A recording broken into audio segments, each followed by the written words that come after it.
아멘. 부활절 예배 오신 여러분 환영하고 축복합니다. 예수 그리스도의 부활의 소망, 그 능력이 여러분 가운데 늘 함께 하시기를 축복합니다. 또 오늘 큰 아픔과 슬픔을 당한 우리 세월호 관련 모든 유가족들에게도 주님의 위로가 또 부활의 소망과 능력이 함께 하시기를 축복합니다.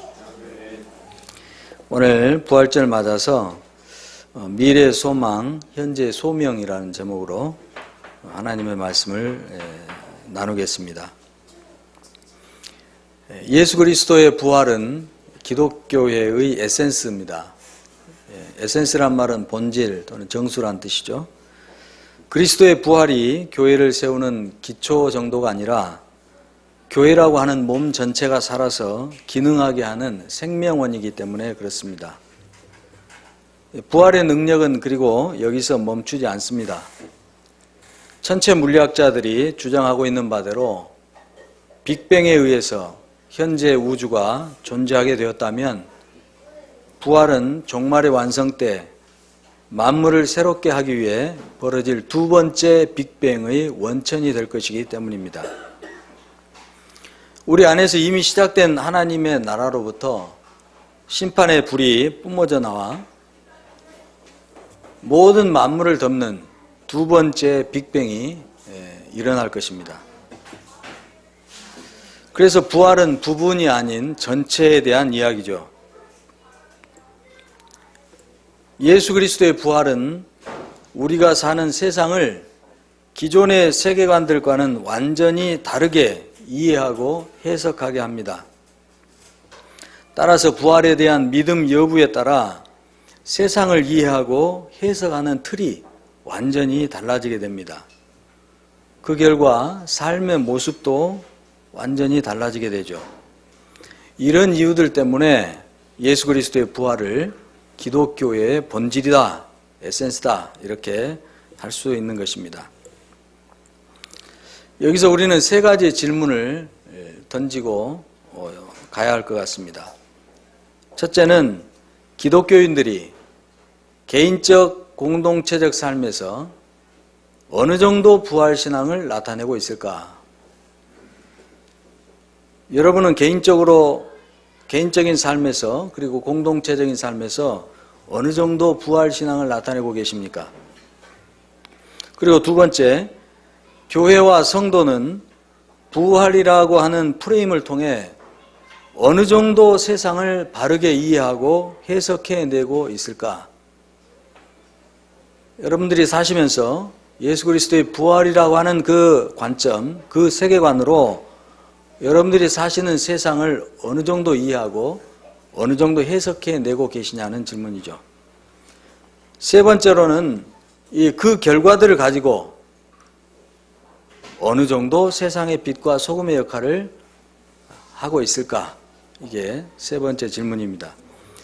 이 질문들, 이 세 가지의 질문을 문제 제기로 삼고 말씀을 좀 나눴으면 합니다.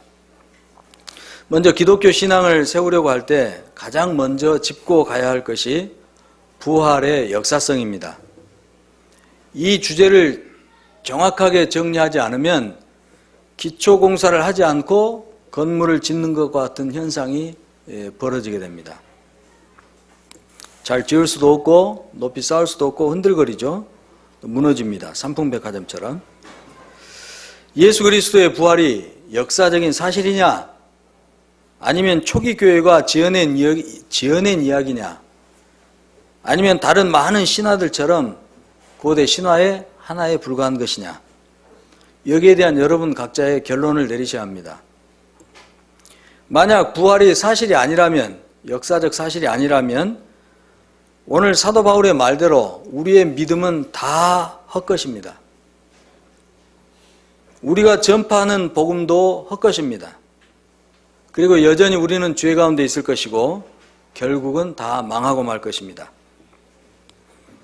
오늘날 기독교인이라고 자처하고 자부하고 있는 모든 사람들은 그야말로 세상에서 가장 불쌍한 사람들이 될 것입니다. 그러나 부활이 사실이라면, 부활이 역사적 사실이라면 이 부활이 도대체 우리에게 무엇을 의미하는 것인지,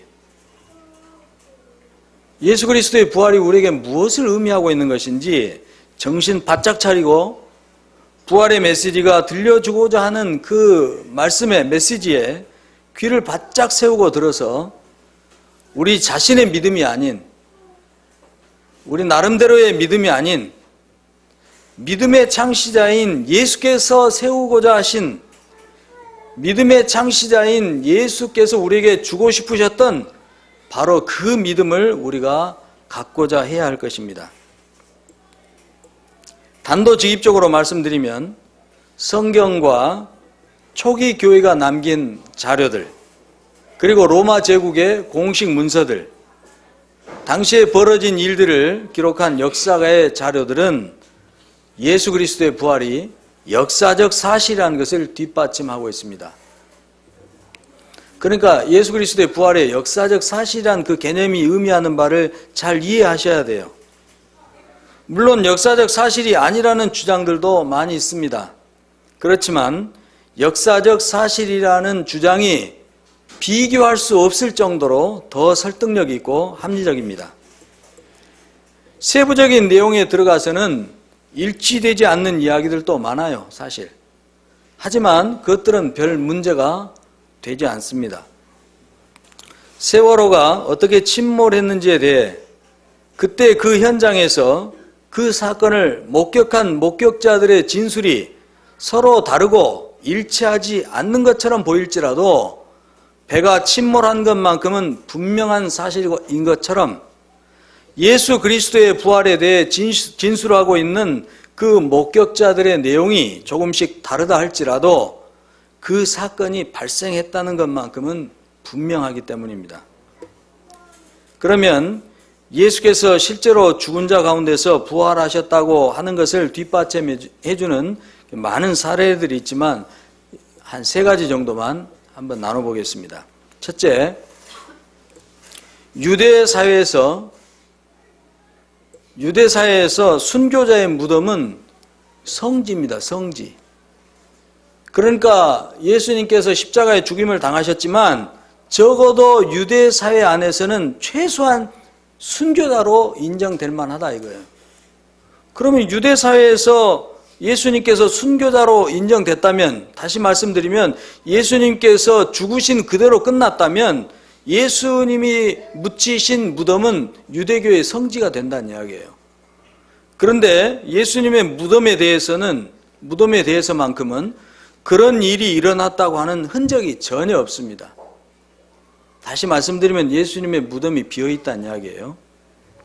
둘째, 그때 제자들이, 초기 교회의 제자들이, 12사도를 비롯한 그때의 제자들이 사실도 아닌 것을 가지고, 사실도 아닌 것을 위해서 고난받고 죽었다고 말하는 것은 말도 안 되는 것입니다. 이건. 셋째로, 초기 교회가 로마 제국과 유대교를 배경으로 하고 있는 그 당시와 같은 상황 속에서 한 주간의 첫째 날인 일요일을 특별한 날로 강조하고 고집했다는 것은 그날에 그들을 기독교인 되게 한 근본적인 사건이 벌어졌다고 하는 것 말고는 달리 설명할 길이 없습니다. 이 외에도 예수께서 부활하신 것이 역사적 사실이라는 것을 입증할 만한 것은 수도 없이 많죠. 그래서 예수 그리스도의 부활이 역사적인 사실이라는 것은 진리입니다. 그리고 이 진리는 기독교 신앙의 닫힙니다. 그리스도의 부활은 십자가에서 죽은 한 사람을 추종하는 기독교회라고 하는 한 종교 분파가 교회의 설립과 존재의 근간을 마련하기 위해서 지어낸 이야기가 결코 아닙니다. 따라서 우리는 이 믿음의 닻을, 부활이라고 하는 이 믿음의 닻을 영원 깊이 내려놓고 살아야 합니다. 그렇게 해야만 이 세상의 거센 조류에도 떠밀려 가지 않고 교회로서 그리고 성도로서 자기 좌표를 지킬 수가 있는 것입니다. 그리고 이 믿음은, 부활에 대한 이 믿음은, 부활의 역사적 사실을 믿는 이 믿음은 사실로 드러난 그 부활의 의미가 무엇인지를 살피는 탐구로 이어져 가야 돼요. 역사적 사실이다 하는 것으로 끝나는 게 아니라 역사적 사실이라는 것을 내가 확신할 수 있다면 그 다음부터는 예수님께서 부활하신 것이 역사적 사실이라면 이 부활이 의미하는 것은 도대체 뭐냐 하는 그 탐구로 우리의 마음이 가야 한다는 것입니다. 그래서 이 부활이 의미하는 바를 좀 나누고 싶습니다. 먼저 오늘 본문을 포함하고 있는 고린도전서 15장은 우리가 부활장이라고 부르죠. 그렇게 불릴 만큼 부활에 대해서 가장 핵심적인 내용들을 담고 있는 말씀입니다. 크게 5개의 주제로 이루어져 있습니다. 1절에서 11절은 부활의 성경적인 그리고 역사적인 사실성을 이야기하고 있고, 또 12절에서 19절, 29절에서 34절은 사람의 부활 여부에 대한 논쟁을 벌이고 있습니다. 그리고 20절에서 28절은 부활이 어떻게 전개될 것인가 하는 걸 보여주고 있고, 35절에서 49절은 부활의 속성을 말하고 있습니다. 끝으로 50절에서 58절은 부활의 소망과 그 소망이 주는 소명으로 나눠볼 수가 있습니다. 부활의 역사성이 주는 첫 번째 의미는 성경대로란 표현에 있습니다. 내가 받은 것을 먼저 너에게 전하였노니 이는 성경대로 그리스도께서 우리 죄를 위하여 죽으시고 장사 지낸 바 되셨다가 성경대로 사흘 만에 다시 살아나사. 성경대로란 말씀은 예수 그리스도의 부활이 구약 성경에 기록된 모든 말씀이 하나님의 참된 말씀임을 입증하는 것입니다. 창조와 타락과 구속의 예정과 심판, 모든 하나님의 말씀이 참된 것이었다는 것을 드러내는 것이에요. 날이 갈수록 성경의 권위를 해체시키려고 하는 각종 음모들이 난무하게 될 것입니다. 예전부터 이런 음모들이 있었고 지금도 있어요. 그리고 앞으로 가면 갈수록 거짓 교사, 거짓 선지자들을 통해서 더 날개를 칠 것입니다. 오히려 더 교묘하고 비상하게 전개될 거예요. 그런데 성경의 권위를 인정하지 않게 되면 여러분, 인류는 미아가 되고 말 것입니다. 우주 공간 저 너머로 어디론가 사라져버리는 그런 미아처럼. 그래서 성경을 대하는 태도를 바르게 해야 합니다. 예수 그리스도의 부활이 성경이 하나님의 참된 말씀이고 진리라는 것을 입증하는 것이니까 우리는 성경을 대하는 태도를 바르게 해야 돼요. 내가 원하는 성경이 아니라 성경이 드러내기 원하는 하나님의 뜻을 찾고자 애를 써야 되고, 적어도 그 뜻을 찾았다면 따르려고 해야 한다는 것입니다. 내 것을 고집 피우면 안 된다는 거예요. 부활의 역사성이 주는 두 번째 의미는 예수께서 행하신 표적과 그 모든 강화들이 전부 참이라는 것을 최종적으로 확증하는 것입니다. 최종 확증이에요. 예수님께서 보이신 모든 표적과 강화들은 하나님의 나라가 가까이 왔으니까 회개하고 이 복된 소식을 믿으라는 것에 집중되어 있죠. 그리스도의 부활은 하나님의 나라가 이 땅에서 시작된 계시점입니다. 그리스도의 부활을 통해서 이 땅 안에 하나님의 나라가 비로소 시작되었어요. 새 창조가 비로소 시작된 것입니다. 하나님 나라의 삶은 하나님이 계신 성전을 중심으로 형성되죠. 구약 때도 그렇고 신약 때도 마찬가지입니다. 성전은 그래서 주기적으로 와서 예배드리는 장소 정도가 아니라 성전은 하나님 백성들의 모든 생활의 중심입니다.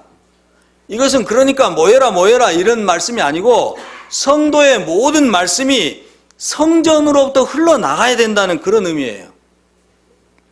그런데 예수께서 말씀하신 대로 죽으시기 전에 예수님 말씀하셨잖아요. 이 성전을 헐어버리고 내가 참 성전을 세울 것이다 하신 그 말씀이 그리스도의 부활을 통해 입증된 것입니다. 그러나 예수는 성전된 자기 육체를 가리켜 말씀하신 것이라 죽은 자 가운데서 살아나신 후에야 제자들이 이 말씀하신 것을 기억하고 성경과 예수께서 하신 말씀을 믿었더라. 부활의 역사성이 주는 세 번째 의미는 약속대로 성령께서 오셨다는 것입니다. 성령께서 오실 것이란 약속이 부활을 통해 성취되었습니다. 부활은 성령의 강림을 입증했고 성령의 강림은 예수님께서 부활하셨다는 가장 확실하고 생생한 증거가 됩니다. 성령께서 오심으로써 비로소 죄인들이 그리스도의 피로 죄를 씻고 새롭게 시작된 하나님 나라로 들어가서 참 성전에서 영과 진리로 참 예배를 드릴 수 있게 된 것입니다. 그동안 제가 요한복음을 통해 설교했던 내용들이죠. 영과 진리로 드리는 예배는 성령에 의해 실체가 된 것들을 가지고 드리는 예배입니다. 이 예배는 생활과 구분된 생활의 한 부분인 종교 활동이 아니라 성령에 의해 이루어지는 그리스도인의 삶 전부를 다 말하는 것이에요. 성령에 의해 실체가 되지 않는 것은 그러니까 하나님이 받으시지 않는다는 말씀이죠. 어떤 것이라도. 이 모든 것이 예수 그리스도의 부활을 통해 이루어진 하나님 나라 안에서 이루어지는 것들입니다. 부활의 역사성이 주는 네 번째 의미는 예수께서 말씀하신 대로 재림과 심판을 통해서 예수 그리스도의 앞으로 있을 재림과 심판을 통해서 사람의 부활, 만물의 부활이 있을 것이라는 미래의 사실을 확증하는 것입니다. 첫 부활은 예수님에게서 일어났죠. 그림 띄워주세요. 부활의 첫 열매는 예수님이십니다. 여러분, 예수님이 스스로 부활하신 게 아니에요. 예수님 안에 계셨던 하나님의 능력이 예수님을 부활시키신 것입니다. 첫 부활은 예수님에게서 일어났습니다. 두 번째 부활은 예수님께서 재림하실 때 믿는 성도에게서 일어날 것입니다. 그리고 세 번째 부활은 생명책에 이름이 기록되지 않는 이들이 심판을 받기 위해서 그들에게서 일어날 것입니다. 심판을 받으려면 반드시 육체가 있어야 되죠. 마지막으로 심판의 불을 통해 하늘이 땅과 결합할 때 하나님의 영역이 이 세상의 만물을 덮어버릴 때 만물이 새롭게 되는 부활이 이루어질 것입니다. 그림 다 보셨습니까? 예.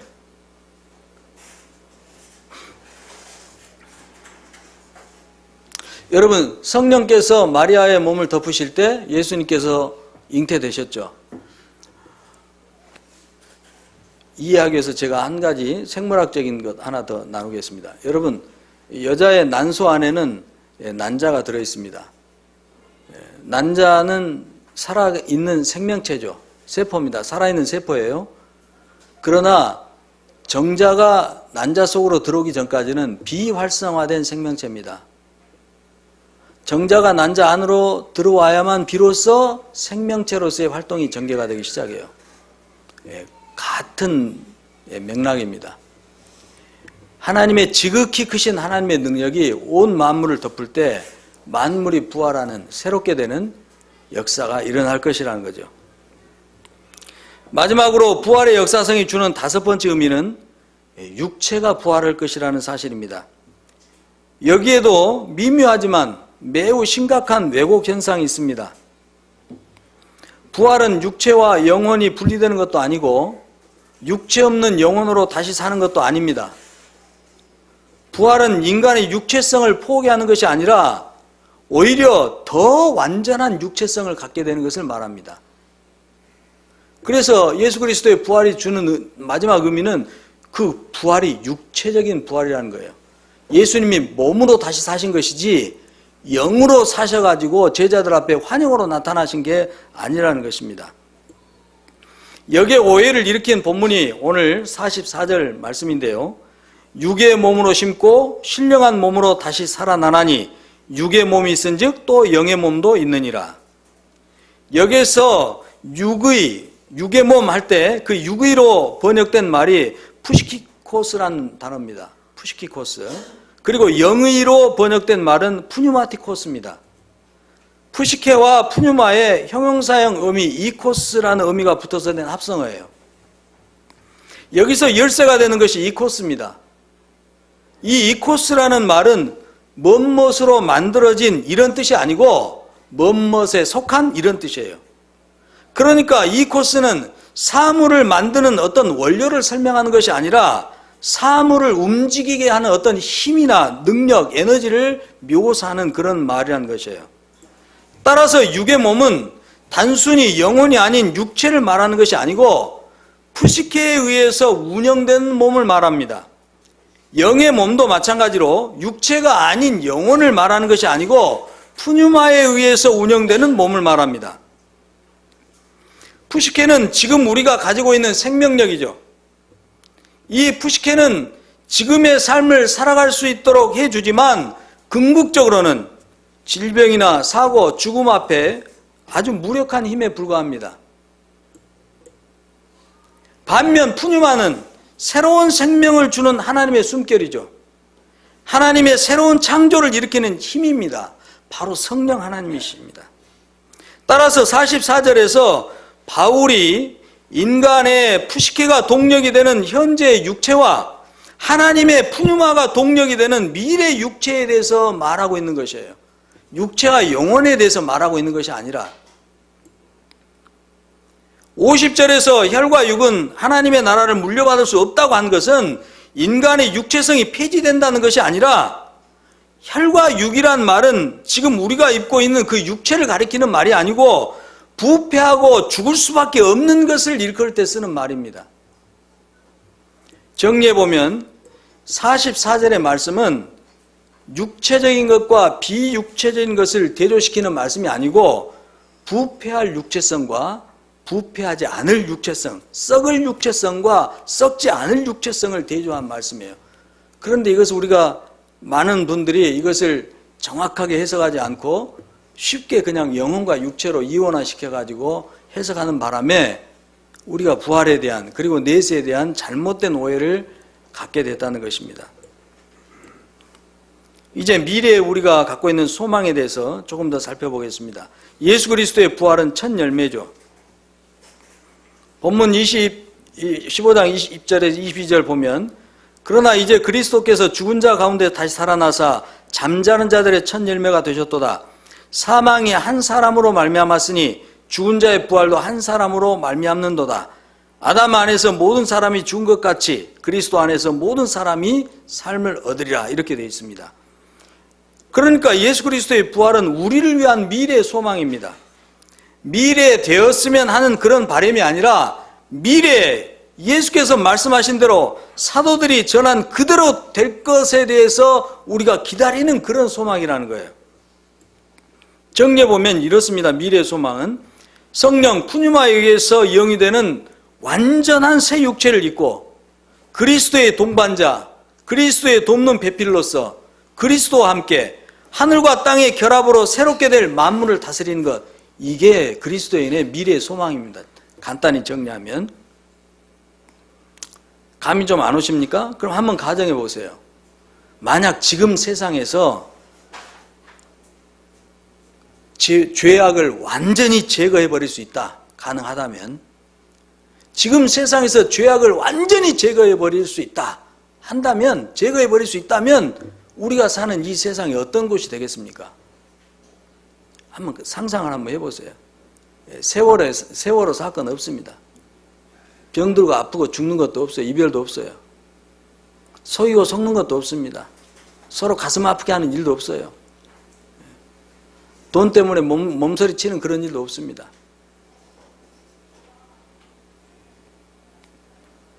우리가 갖고 있는 미래의 소망이 그거예요. 예수 그리스도의 부활이 우리에게 주는 소망입니다. 소망이 그것입니다. 그리고 이 소망은 우리에게 소명을 줍니다. 따라서 육체의 부활 전까지 우리에게는 항상 두 가지 가능성이 상존하게 됩니다. 두 번째 이미지 다시 한번 띄워주세요. 육체가 부활하기 전까지 우리는 항상 두 가지 가능성을 품고 살아요. 그게 뭐냐면 푸시케 중심으로 살 것인가, 푸뉴마 중심으로 살 것인가요. 우리는 아직 푸뉴마로 운영되는 썩지 않는 그런 몸을 아직 입지 못했죠. 부활 전입니다. 영의 몸을 입는 것은 미래에 있을 일입니다. 그러나 우리는 영의 몸을 움직이게 할 푸뉴마를, 성령을 이미 우리 육의 몸 안에 모신 상태입니다. 이것을 좀 멋들어지게 표현하자면 미래 가능성의 현존, 이렇게 표현하는 거죠. 푸뉴마를 모심으로써 육의 몸 안에 미래 가능성이 현존하게 된 것입니다. 종말의 완성 때 온전히 드러날 그 하나님의 나라가 이미 우리 육의 몸 안에서 시작되었다는 그런 말이죠. 11차원의 물리적 세계 안에서, 그리고 사탄이 그 가운데 둥지를 튼 세상 안에서 결국엔 썩어짐의 종이 되고 말 푸시케가 운영하고 있는 그런 몸을 가지고 살고는 있지만 새로운 대안이 우리 속에서 시작되었다는 것입니다. 새로운 대안이 우리 속에 시작되었어요. 아직 영의 몸을 입지는 못했지만, 따라서 우리는 예수 그리스도의 십자가 죽음을 통해 죄 사면을 받게 되었을 뿐만 아니라 새로운 대안인 푸뉴마티코스를 따라 살기로 결정할 수 있는 기회를 얻게 된 것입니다. 그러나 그것은 대단한 수고와 인내가 요구되는 일이죠. 왜냐하면 정반대의 가치와 방식을 추구하는 두 나라가 충돌할 것이기 때문입니다. 돈이 지배하는 세상과 돈을 지배하는 세상이 정면으로 충돌할 것이기 때문에, 그리고 예수님께서는 그 충돌이 이루어질 때 죽으라고 그러셨어요. 싸워 이겨라 그렇게 말씀하신 게 아니라 십자가 깃발 들고 와서 정복하라고 말씀하신 게 아니고, 너는 그 이리스 굴로 던져지는 양과 같으니까 물어뜯겨 죽으라고 그랬어요. 그러니까 기독교인들은 이 충돌이 벌어질 때 죽는 것으로만 자기를 입증할 수가 있는 거예요. 그러니까 수고와 인내가 따를 수밖에 없는 거죠. 마지막 이미지 하나 보여주십시오. 마지막 거. 예. 푸시케가 운영하는 세상은 돈이 지배합니다. 돈이 왕노로 돼요. 그러나 푸뉴마가 지배하는 세상은 돈을 지배하는 세상입니다. 돈은 종이에요, 종. 그래서 우리 안에 이미 시작된 새로운 대안인 푸뉴마티코스를 따라, 푸뉴마 성령을 따라 하나님 나라의 삶을 살고자 할 때, 그것을 이 세상, 푸시케가 운영하는 세상 속에 그걸 드러내고자 할 때 두 나라 간에 강렬한 충돌이 벌어지고, 그 충돌 가운데 우리는 손해봐야 되고 억울함 당해야 되고 그리스도인들은 박해받아야 되고 심하면 죽임을 당할 수도 있다는 것입니다. 그러나 바울은 오늘 본문 마지막 절에서 증언합니다. 너희 수고가 결코 헛되지 않으리라. 육체의 부활에 대한 믿음에는 우리가 현재 육체를 가지고 성령의 능력으로 하는 일이 종국적으로 미래까지 긍정적인 역할을 미친다는 그 믿음이 포함되어 있습니다. 어떤 식으로 그렇게 될지 우리는 알 수 없지만 58절의 말씀이 의미하는 바는 그거예요. 그러므로 내 사랑하는 형제들아, 견실하며 흔들리지 말고 항상 주의 일에 더욱 힘쓰는 자들이 되라. 이는 너희 수고가 주 안에서 헛되지 않은 줄 알미라.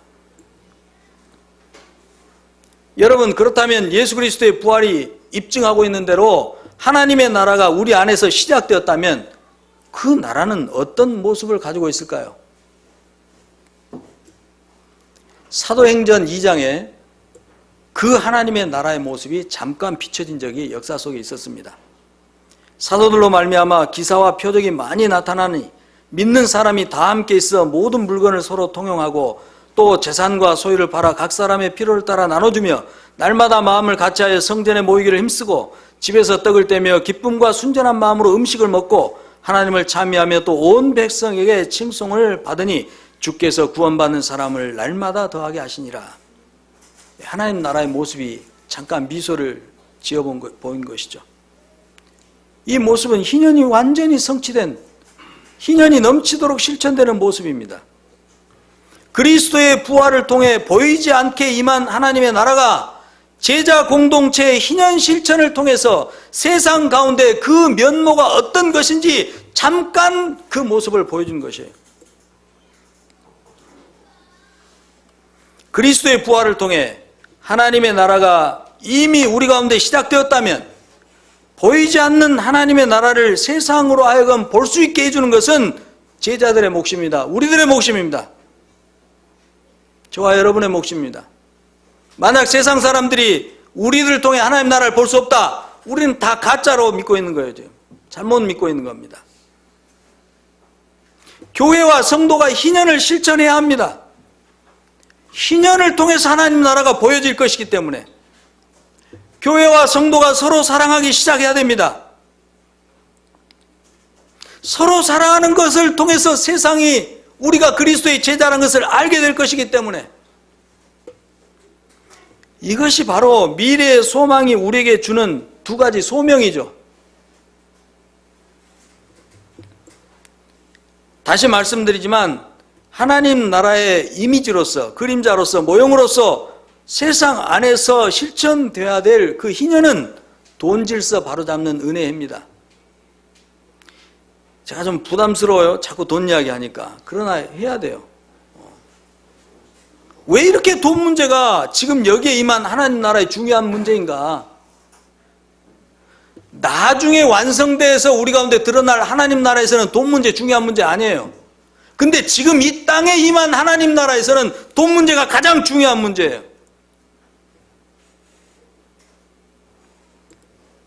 하나님 나라를 뜻하는 바실레이아라는 단어는 하나님의 왕국을 뜻합니다. 지난번에 우리 정재천 목사님 설교에서 나눠줬죠? 바실레이아. 그건 하나님 왕국이에요, 왕국. 왕국에서 가장 중요한 요소가 뭡니까, 여러분? 왕의 통치권입니다. 일찍이 예수님께서는 돈과 주님을 겸하여 섬길 수 없다고 그러셨어요, 제자들에게. 너희가 돈과 주님을 나를 겸하여 섬길 수 없다. 그렇게 하면 안 된다라고 말씀하신 것이 아니고 그렇게 할 수 없다고 말씀하신 거예요. 불가능하다고 말씀하신 것입니다. 그러니까 이 말씀은 돈과 주님을 겸하여 섬길 수 없다는 말씀은 도덕적 교훈이 아니라 영적 지침이에요. 돈이 지배하는 곳에서는 예수님께서는 절대로 왕노릇 하실 수가 없습니다.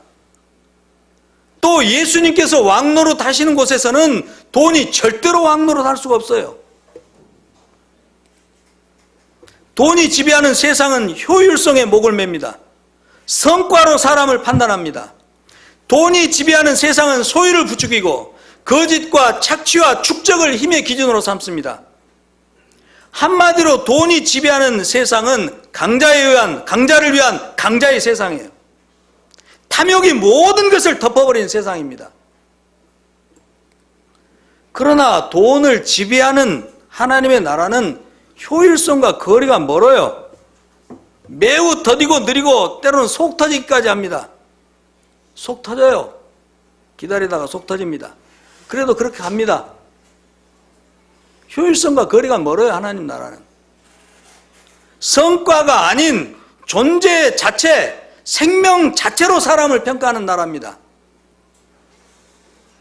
그러니까 여러분, 이 안락사 문제도 우리가 기독교 윤리적으로 바르게 분별해서 생각을 해야 돼요. 효율성으로 따지면 그냥 안락사 시켜야 됩니다. 그러나 하나님 나라의 관점에서 보면 우리가 더 신중하게 생각해야 돼요. 물론 그 문제만 있는 건 아니죠. 아주 복잡한 문제이기 때문에 우리가 신중하게 봐야 됩니다. 돈을 지배하는 하나님 나라는 나눔과 베품이 미덕이고 정직과 자기 비움과 공유가 능력의 기준이에요. 하나님 나라에서 누가 능력이 있느냐? 많이 가진 사람이 아니에요. 많이 비울 줄 아는 사람이에요. 하나님 나라에서 누가 능력이 있느냐? 어떤 자기 목표하는 것을 얻기 위해서 모든 수단과 방법을 아끼지 않는, 결국 그 일을 해내고야만 하는 그런 사람이 아니고 있는 그대로 살아가는 정직한 사람입니다. 하나님 나라에서는 어떤 사람이 능력 있는 사람이냐? 공유할 줄 아는 사람이 능력 있는 사람이에요. 약자를 보살피고 함께 가는 세상, 그 세상이 하나님 나라입니다. 그런 세상은 사랑이 모든 것을 덮는 세상이죠. 그게 돈을 지배하는 세상입니다. 그러니까 하나님의 나라, 나중에 우리가 완전히 얻을 그 하나님 나라 말고 지금 이 땅 가운데 우리 안에서 이미 시작된 그 하나님의 나라의 관점에서 보면 가장 중요한 것이 그래서 돈 문제예요. 돈 문제. 돈의 지배를 받느냐 아니면 우리가 돈을 지배할 줄 아느냐, 결정적인 문제예요. 세상에 있는 수없이 많은 사건 사고들, 정말 재난사고가 많이 있었지만 이번 사고처럼 가슴 아프고 눈물 짓게 하는 사고는 없죠. 돈 때문입니다. 돈 때문. 돈의 지배를 받고 있기 때문에 이런 일들이 벌어지는 거예요.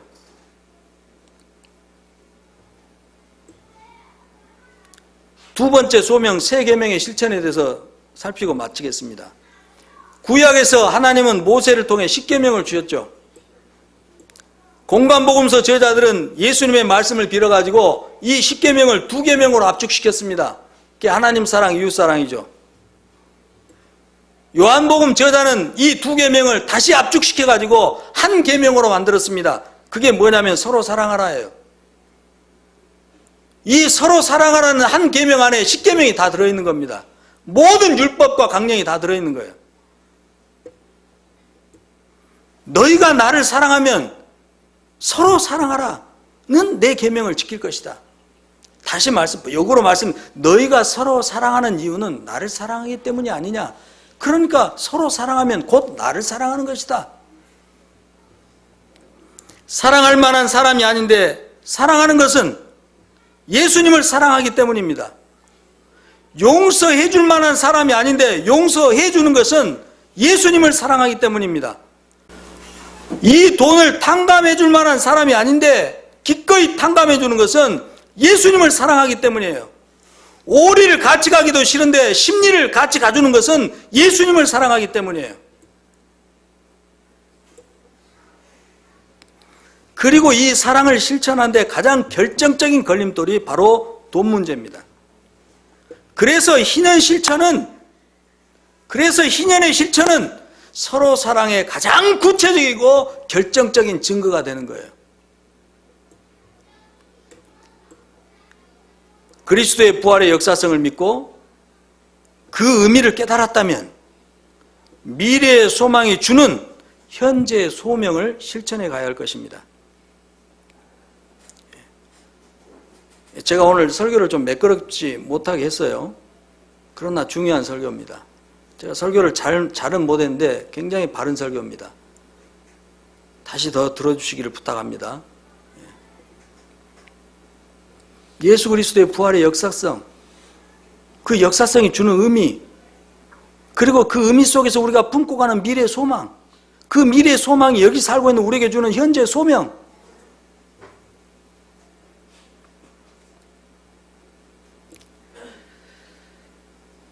이 소명을 잘 실천함으로써 우리 교회가, 저와 여러분이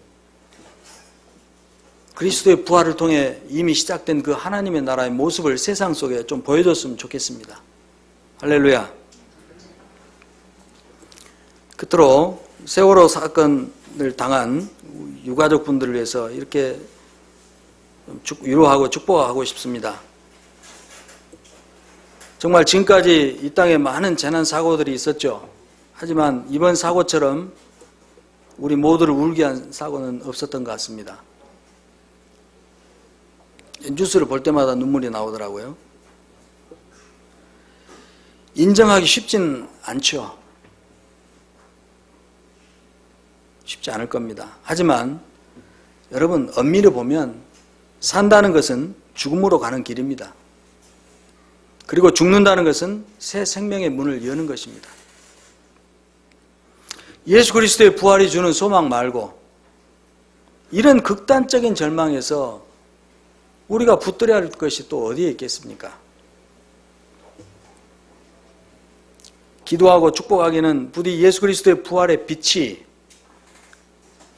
아픔과 슬픔을 당한 모든 분들을 덮어주셔서 이 절망의 바닥을 딛고 다시 일어설 수 있는 힘을 주시기를 간절히 소망하고 축복합니다.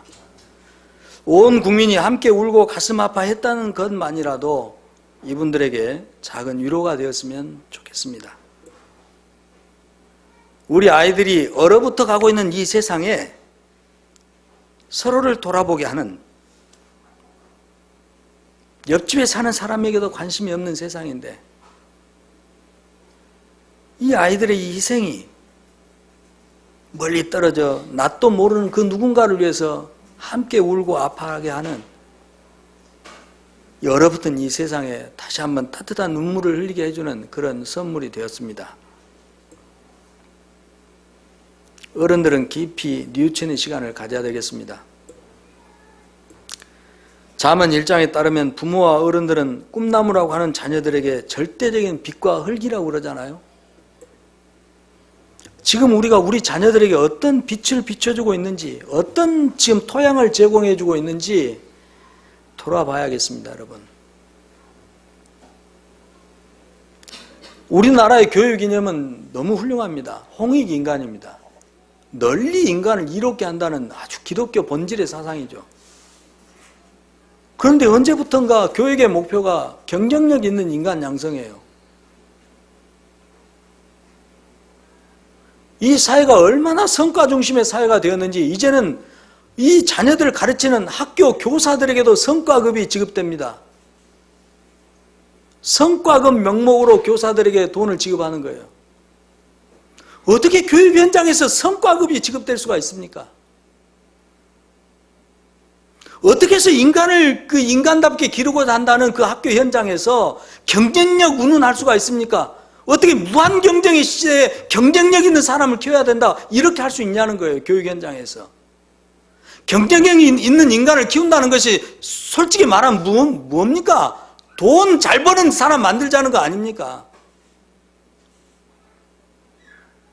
세월호 침몰 사건이 단순히 3등 항해사가 운전해서 그런 겁니까? 아니면 선장한 사람이 무책임하게 해서 그런 겁니까? 그 배후에 있는 이 엄청난 것이 도사리고 있다는 것을 우리는 이해합니다.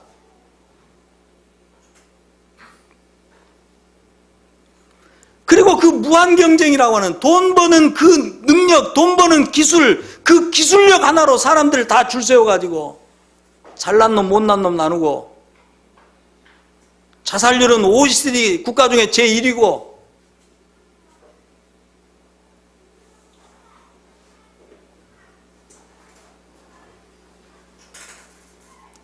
교육학자로서 이게 마치 계란에가 아니라 바위에 계란 던지는 심정입니다. 때로는 이거 너무 심하면 제 스스로가 죄책감을 겪다가 아주 고통을 겪게 되는데, 이보다 더 큰 사건들이 또 벌어지고 하기 전에 어른들이 좀 뉘우치고 이 땅의 교육을, 그래도 이 땅에 이 세상에서 있는 일이니까 얼마나 온전하겠습니까만은 그래도 좀 교육다운 그런 교육, 좀 정말 다음 세대를 준비한다고 할 만한 그런 교육, 이런 교육을 좀 국가에서나 또 국가에서 해주기만을 기다릴 것이 아니라 교회가 또 앞장서고 성도들도 이 문제에 대해서 좀 통찰력 있는 안목을 가지고 좀 대하면서 또 교회가 할 수 있는 일들은 해나가고 그렇게 했으면 정말 좋겠습니다. 끝으로 제가 책 한 권 소개하겠습니다. 금세기에 가장 존경받는 신학자, 영국의 N.T. 라이트, 톰 라이트라는 분이 마침내 드러난 하나님의 나라라는 책을 썼어요. 이 책은 강추책입니다. 좀 두껍긴 하지만 신학적으로 막 어렵게 푼 책이 아니고 일반 대중도 읽을 수 있도록 아주 잘 쓰신 책이에요. 여러분 이 땅에서 신앙생활 하면서 이 책은 꼭 읽으셔야 합니다. 제가 보시면은 그동안 제가 몇 번 설교했던 것들, 제가 이분의 가르침에 많이 이렇게 제가 근거를 두고 있어요. 설교의 근거가. 읽어보시면 그동안 제가 몇 번 드렸던 설교의 그 흐름을, 왜 제가 그런 설교를 했는지 더 이렇게 여러분이 더 신뢰할 수 있고 또 여러분들의 신앙도 더 바르게 세울 수 있을 것이라고 생각합니다. 기도하겠습니다. 하나님 아버지 감사합니다. 예수 그리스도의 부활의 그 역사적 사실성이 우리에게 주는 그 의미와 또 그 부활이 우리에게 주는 미래 소망과 그 미래 소망이 우리에게 주는 현재 소명을 우리가 마음에 품고 하나님 우리의 신앙을 돌아보고 바르게 세워서 하나님 이미 시작된 그 하나님 나라의 삶을 우리가 살아감으로써 이 세상 사람들에게 진짜 하나님의 나라가 이런 모습이라는 것을 보여줄 수 있게 되기를 간절히 소망합니다. 성령님 우리 깨워주시고 일깨워주시고 우리 가르쳐주시고 계속 우리 이끌어 주옵소서. 주님 비록 저희들 적은 무리로 여기 모여있지만 교회다움이 하나님으로부터 부름받은 이 위대하고 거룩하고 지극히 소중한 이 소명을 품고 절대로 중도에 포기하지 않게 하시고 좌초되지 않게 하시고 빗나가지 않게 하시고 하나님 부르신 그 부름의 길대로 똑바로 걸어갈 수 있도록 주님 도와주시옵소서. 예수님의 이름으로 기도합니다. 아멘. 성찬식 하겠습니다.